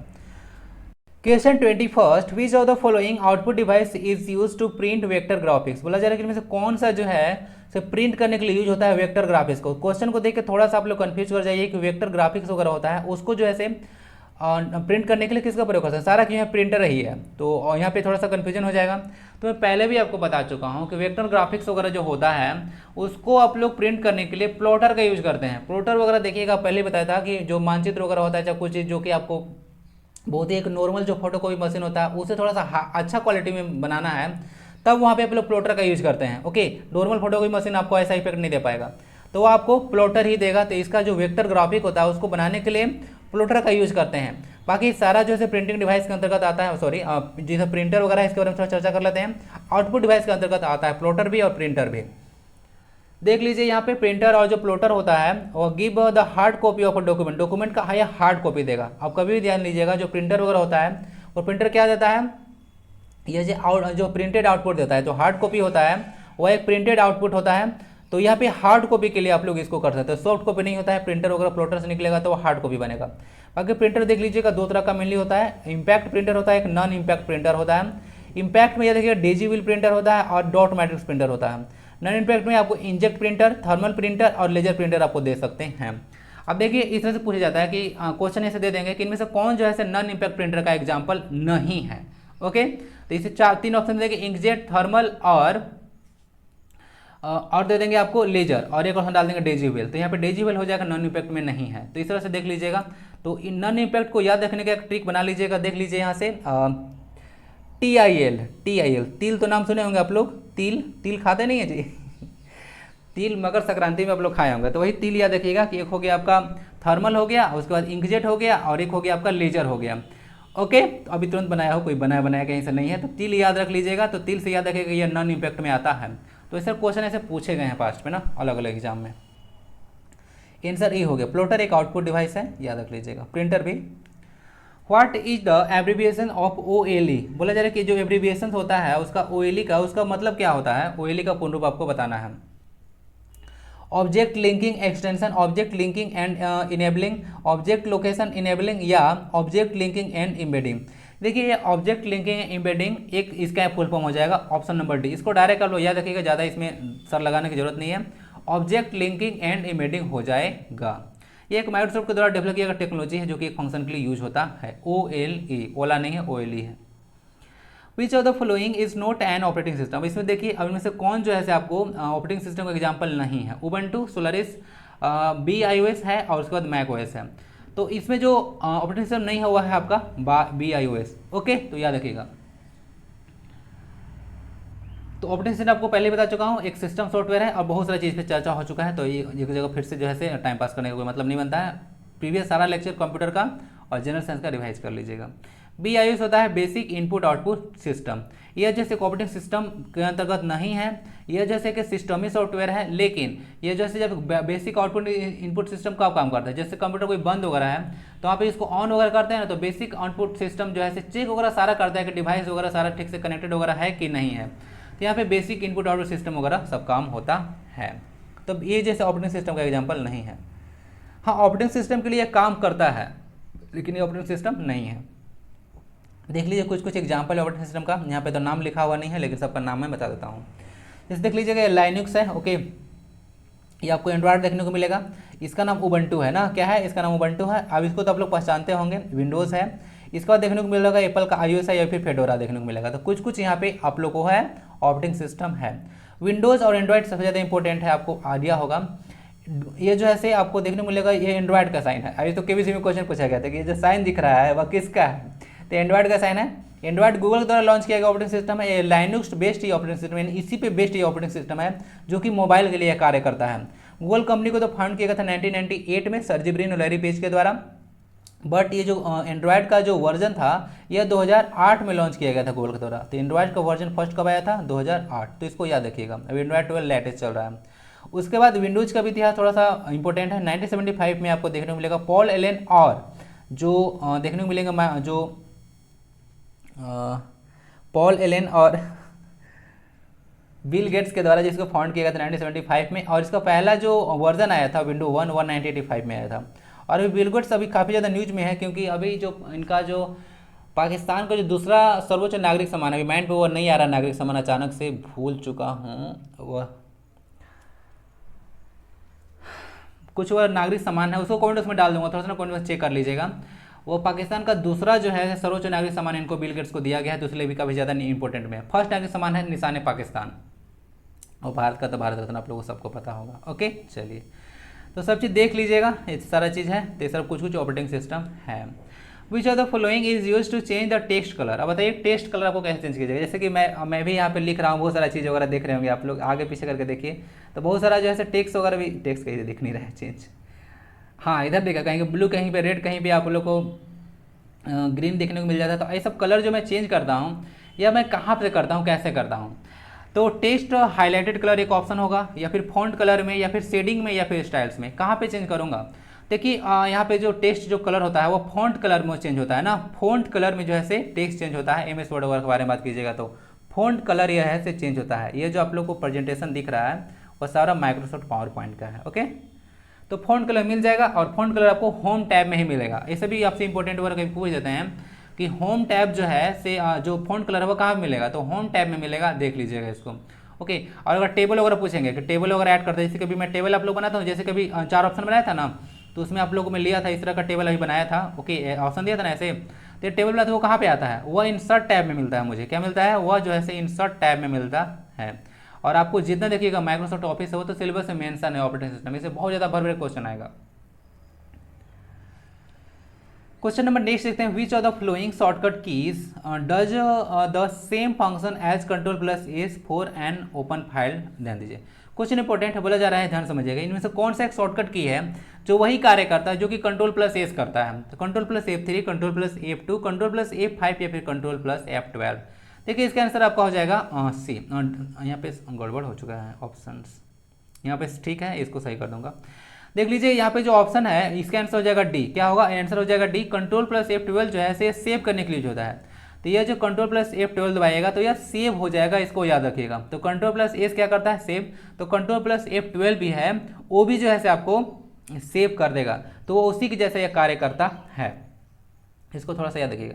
बाकी एक चीज़ इंपॉर्टेंट चीज़ मैं बताता हूँ, जैसे कि आप लोग को डायरेक्ट अगर F12 दबाइएगा, ध्यान दीजिएगा, अगर सिर्फ और सिर्फ F12 दबाइएगा तो वहाँ पे सेव एज का जो है ऑप्शन खुल जाता है। सेव एज, सेव और सेव एज में थोड़ा सा अंतर क्या होता है आपको पता था। सेव एज और सेव में अंतर यही होता है कि अगर आप चाहते हैं कि एक जो पहले का डॉक्यूमेंट आपका है उसको बिना डिस्टर्ब किए हुए एक उसी के जैसा जो है डॉक्यूमेंट क्रिएट कर लें, तो वहाँ पे हम लोग सेव एज ऑप्शन का यूज करते हैं। और अगर सिर्फ और सिर्फ अगर जो है आप लोग दबा दीजिएगा Ctrl+ से, तो वहाँ पे सिर्फ और सिर्फ वही डॉक्यूमेंट आपका सेव रहेगा। ओके, तो इस तरह से मैं भी सेव एज का काफ़ी ज़्यादा यूज करता हूँ, क्योंकि मैं आप लोगों का स्लाइड जब बनाता हूँ ना, ये सारा स्लाइड, तो मैं इसको जैसे बार बार जो ऐसे बनाता नहीं, उसी को जैसे एडिट कर देता हूँ। तो मैं कॉपी एक रख लेता हूँ उसी में और फिर एडिट उसमें करना शुरू कर देता हूँ। तो इस तरह से मैं भी ये काम करता हूँ। तो F12 जो है वो भी सेव एज के जैसा जैसे कार्य करता है। और इसके लिए अगर F12 आपको नहीं दबाना है तो इसके लिए एक शॉर्टकट की भी है Alt+F2। क्या है? Alt+F2। तो Alt प्लस जो F2 है ये भी जो है सेव एज का ऑप्शन खोल देता है, इसको याद रखिएगा।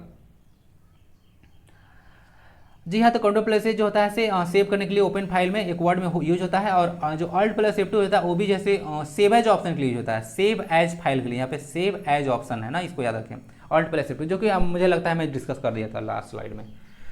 चलते हैं क्वेश्चन नंबर नेक्स्ट की ओर। Which of the following is use to increase left indent in MS Word. अब इंडेंट क्या होता है? वह इंटेंट नहीं है, इंटेंट आप लोग अंग्रेजी पढ़ के आए हैं, INTEND। वह इंटेंट मतलब आपका इंटेंशन होता है, इरादा वगैरह, वह इंटेंट नहीं है, वह इंडेंट है। इंडेंट मतलब होता है स्पेस बढ़ाने के लिए। क्या होता है? स्पेस बढ़ाना, इंडेंट मतलब। चलिए अब देखते हैं, वर्ड्स क्लियर होना चाहिए ना। अब वर्ड्स ही क्लियर नहीं होगा तो फिर क्वेश्चन कैसे समझ में आएगा? हिंदी इंग्लिश वाले सब रहते हैं यहाँ पे ना। चलिए, कोई सोचेंगे कि स्पेलिंग तो मिस्टेक नहीं है, तो जहाँ पे जो कुछ गड़बड़ मैं भी करूँ तो मैं बताना पड़ता है। Which of the following is use to increase left indent in MS Word. MS Word में अगर लेफ्ट इंडेंट आपको बढ़ाना है तो आप लोग किसका यूज कीजिएगा? अभी लेफ्ट इंडेंट वगैरह क्या होता है पहले तो आइए उसको बताते हैं, उसके बाद बताएंगे फिर क्या होता है। देख लीजिएगा यहाँ पे पेज लेआउट एक ऑप्शन देखेगा वर्ड में, वर्ड में है यहाँ पे। तो यहाँ पे देखिए यहीं पे होम फाइल वगैरह, होम टैब वगैरह, इंसर्ट टैब देखने को मिल रहा है। यहाँ पे पेज लेआउट ऑप्शन आ गया। तो क्वेश्चन अगर पूछ दें कि अगर लेफ्ट इंडेंट और राइट इंडेंट आपको करना है तो उसमें किस ऑप्शन मिलेगा? तो यह पेज लेआउट जो है आपको टैब में मिलने वाला है, तो इसको याद रखें। इस तरह से क्वेश्चन आपसे पूछ सकते हैं, पेज लेआउट टैब। देखिए लेफ्ट इंडेंट मतलब देखिए ये टेक्स्ट जो लिखा हुआ था इसी इधर लेफ्ट में जगह दे दिया गया और इसमें राइट जो है जगह दे दिया गया, तो इसको लेफ्ट इंडेंट बोलते हैं, जगह बोल देना, और इसको राइट इंडेंट बोला जाता है। तो लेफ्ट और राइट दो तरह का इंडेंट होता है, तो इसको बारे में थोड़ा सा आइडिया रख सकते हैं। तो देख लीजिए यहाँ पे जो है आपको Ctrl+M जो होता है लेफ्ट इंडेंट के लिए यूज होता है। तो Ctrl+ जो F है वही आपका यूज हो जाएगा लेफ्ट इंडेंट के लिए, तो इसको याद रख लीजिएगा, Ctrl+F। सच ही समझ में आ चुका होगा लेफ्ट और राइट इंडेंट। बाकी यहाँ से देख लीजिएगा जो Ctrl+R होता है, Ctrl+R होता है, ये जो होता है राइट इंडेंट के लिए यूज होता है, राइट इंडेंट के लिए यूज होता है। जैसे लेफ्ट का तो W हो गया, सॉरी M हो गया, तो यहाँ पे राइट के लिए क्या होगा? राइट के लिए आपको जो Ctrl+R यूज करना है। ये जो Shift+F3 दिख रहा है ये बहुत एक इंपॉर्टेंट फंक्शन की है, to toggle the capitalisation of the selected text. अगर सिलेक्टेड टेक्स्ट को कैपिटलाइज करना है तो आप लोग Shift+F3 का यूज करते हैं।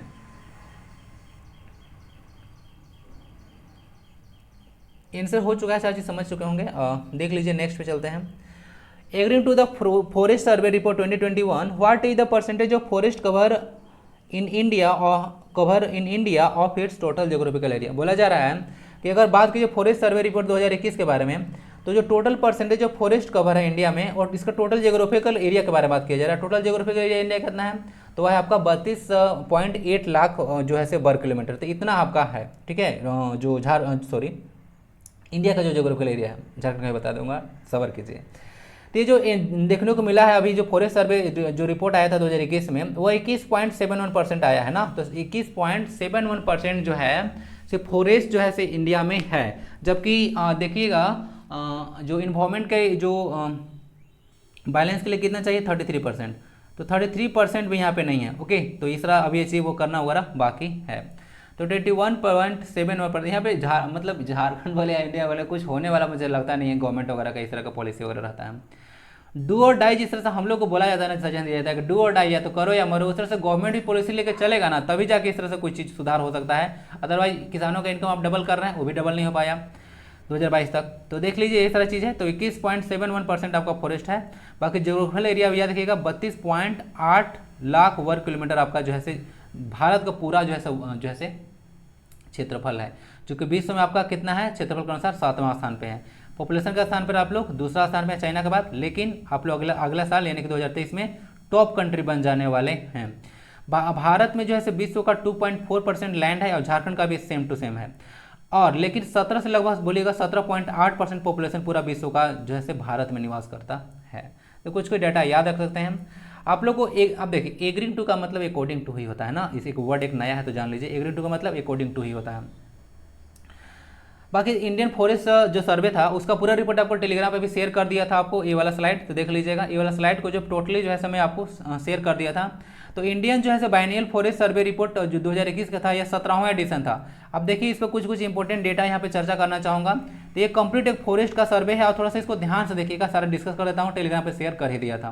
तो ये 70 रिपोर्ट था। अब ये जो है बाइनियल मतलब हर एक 2 साल के बाद पब्लिश किया जाता है, तो हर एक 2 साल के बाद ये डेटा अपडेट होता है। तो 2021 के बारे में यह बात किया है, ये जो है 17वां संस्करण था।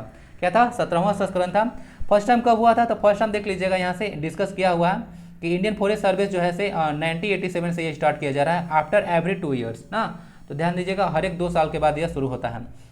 और जैसे कि क्वेश्चन तो आपको था कि टोटल जो फॉरेस्ट कवर था, टोटल जो है 10 पॉइंट्स को आप लोग याद कर लीजिएगा। 20 पॉइंट्स याद नहीं करना है, 10 पॉइंट्स याद करने हैं।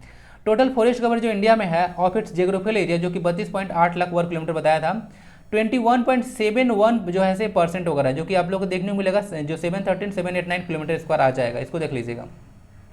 अगर टॉप 3 स्टेट देखिएगा जो हैविंग जो मैक्सिमम जो forest percentage of its geographical area, तब अगर बात कीजिएगा, थोड़ा सा इसमें पॉइंट में समझ लीजिएगा, तो कन्फ्यूजन हो जाएगा कि मध्य प्रदेश में सबसे ज़्यादा फॉरेस्ट है। अगर सिर्फ और सिर्फ फॉरेस्ट के बारे में बात करेंगे तो सबसे ज़्यादा फॉरेस्ट अगर कवर देखिएगा तो मध्य प्रदेश में, सेकंड पे अरुणाचल प्रदेश और थर्ड में छत्तीसगढ़ आएगा।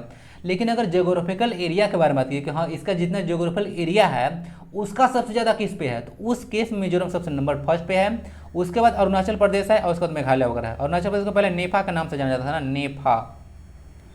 यह भारत का 24वां राज्य है ना, हाँ 24वां राज्य है, इसको देख लीजिएगा। 300 याद देख ले सकते हैं। तो इस दोनों पॉइंट में कन्फ्यूज मत कीजिएगा। अगर मैक्सिमम फॉरेस्ट परसेंटेज बोलेगा कि जियोग्राफिकल एरिया के उसका जितना लैंड है किसी स्टेट का, उस पर परसेंटेज वाइज कितना ज़्यादा है वैसे, और टोटल अगर फॉरेस्ट के बारे में बात कीजिए सबसे ज़्यादा फॉरेस्ट कहाँ है, तो उसमें मध्य प्रदेश है, सोया प्रदेश है, टाइगर स्टेट, वह टॉप पे है। ओके, तो ध्यान दीजिए। नेक्स्ट है the UT having maximum forest percentage of its geographical area, जो कि एक स्टेट है, ध्यान दीजिएगा, जो कि इसके जियोग्राफिकल एरिया पे सबसे ज़्यादा जो है फॉरेस्ट है, तो वह है लक्षद्वीप। अब स्टेट के बारे में बात करेगा तो एमपी हो ही गया। ओके, सब में हो गया आंसर। लक्षद्वीप के बारे में याद रखिएगा, Lakshadweep. The total increase in forest cover, अब भारत में टोटल जो है फॉरेस्ट कवर कितना इंक्रीज हुआ, तो हुआ 1540 किलोमीटर स्क्वायर, याद रखिएगा। Total mangrove forest India, mangrove forest देखिए बहुत ही ज़्यादा इंपॉर्टेंट होता है आप लोग के लिए, क्योंकि आप लोग का एक रामसर साइट वगैरह भी है यहाँ पे इंडिया में, और सबसे ज़्यादा रामसर साइट वगैरह देखने को मिलता है, कौन सा है, तो है सुंदरबन का, जो सुंदरबन फॉरेस्ट है।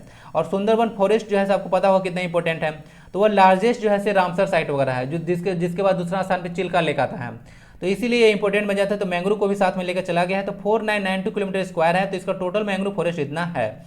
अगर टोटल जो मैंग्रोव फॉरेस्ट में है, ध्यान दीजिएगा, इंक्रीज हुआ है 17 किलोमीटर स्क्वायर, जैसे मैंग्रोव फॉरेस्ट बढ़ गया है इस वर्ष ना, 2 साल बाद जब डेटा आया तो 17 किलोमीटर स्क्वायर जो है इसका एरिया बढ़ चुका है।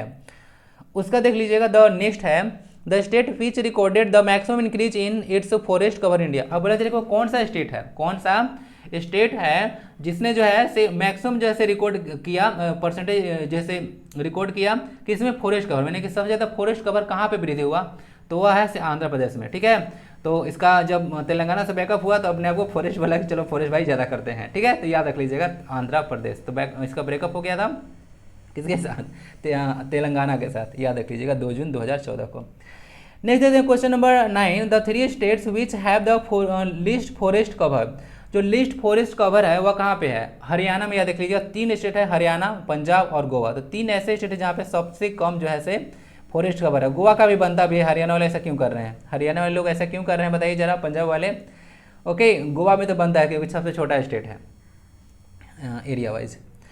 The biggest forest area in India, अब एक है कि जो बिगेस्ट जो फॉरेस्ट एरिया देखने को मिलेगा वह कौन सा है, तो ये जो नागार्जुन सागर सिरसेलम टाइगर रिजर्व है वो आपका देखने को मिलेगा, बिगेस्ट जो है फॉरेस्ट एरिया देखने को मिलता है, नागार्जुन सागर सिरसेलम टाइगर रिजर्व। इसके बारे में थोड़ा सा आइडिया रख सकते हैं। तो कुछ 10 बिंदु थे जो कि इंडियन फॉरेस्ट सर्वे रिपोर्ट के बारे में मुझे जो लगा इंपॉर्टेंट वो मैं यहाँ पर प्रोवाइड करा दिया हूँ।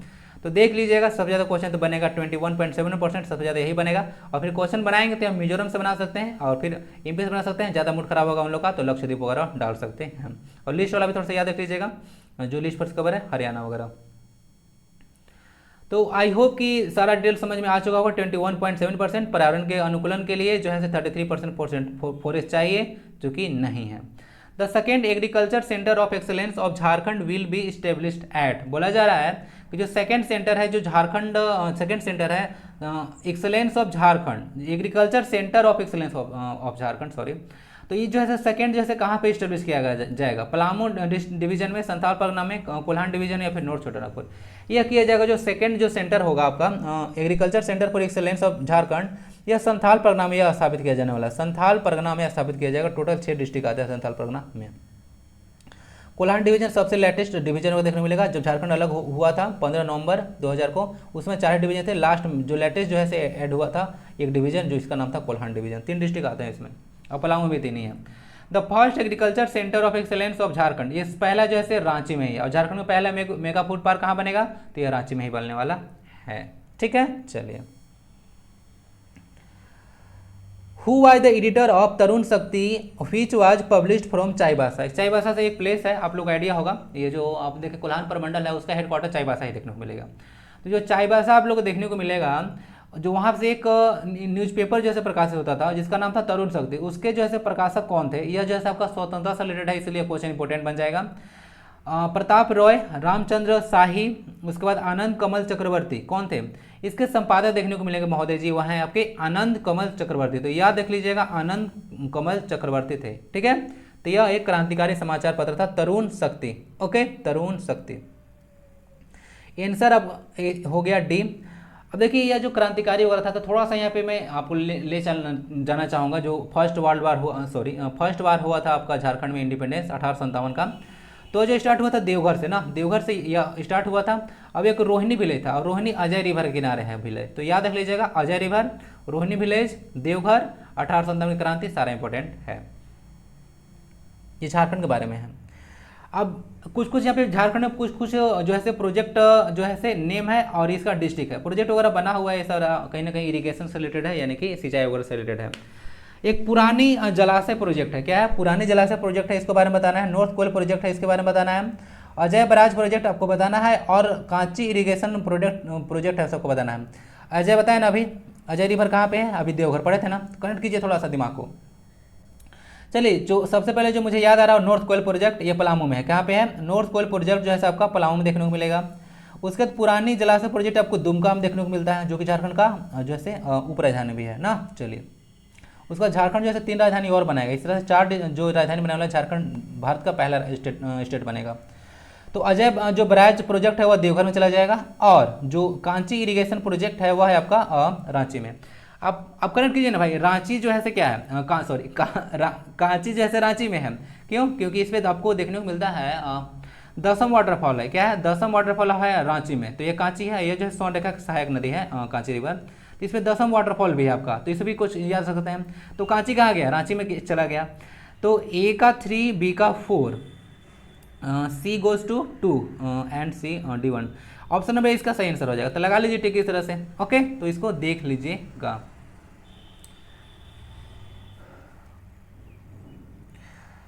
अब कुछ और भी देख लीजिए, कुछ आपको प्रोजेक्ट देखने को मिलता है। Konar barrage irrigation project, Konar को याद रखिए, कोनार जो बैराज इरिगेशन प्रोजेक्ट है वो बोकारो और हजारीबाग इससे लाभान्वित है, और जो गुमानी इरिगेशन प्रोजेक्ट है वह साहेबगंज और पाकुड़ में देखने को मिलेगा। ओके, साहेबगंज वही है जहाँ पे राजमहल पहाड़ी देखने को मिलता है।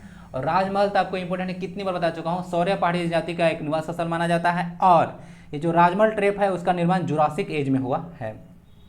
ठीक है, और साहेबगंज एकमात्र डिस्ट्रिक्ट है झारखंड का जहाँ से होकर गंगा रिवर गुजरती है। गंगा रिवर भारत के 5 स्टेट से होकर गुजरती है, उत्तराखंड, उत्तर प्रदेश, बिहार, झारखंड और वेस्ट बंगाल, जिसमें झारखंड का सिर्फ और सिर्फ साहेबगंज डिस्ट्रिक्ट पड़ता है। पाकुड़ वही स्टेट है जहाँ पे सबसे ज़्यादा कम लिटरेसी है ना। चलिए, सबसे कम लिटरेसी बोल सकते हैं, सबसे ज़्यादा कम बोली कर सकते ही नहीं, और अतिशयोक्ति हो जाएगा। ठीक है, एरर आ जाएगा सेंटेंस में। तो आज ही इतना ही 30 क्वेश्चन था, 25 से 30 हो चुका है। तो अगर वीडियो अच्छा लगता है या फिर कोई फ्री फीडबैक आपका हो तो आप लोग जरूर बताएं। बाकी एक लाइक और शेयर जरूर दे दें, क्योंकि मुझे भी आगे बढ़ना है, सोसाइटी में मुझे भी बहुत सारी चीज़ लाना है। तो आप लोग भी पार्टिसिपेट वगैरह कीजिए, अगर अच्छी चीज़ें हैं तो आगे बढ़ाइए, आप लोग तो समझदार हैं। अगर वीडियो अच्छा लगे तो लाइक और शेयर वगैरह जरूर कर दीजिएगा, आगे बढ़ाइएगा आप लोग, तभी बढ़ेगा।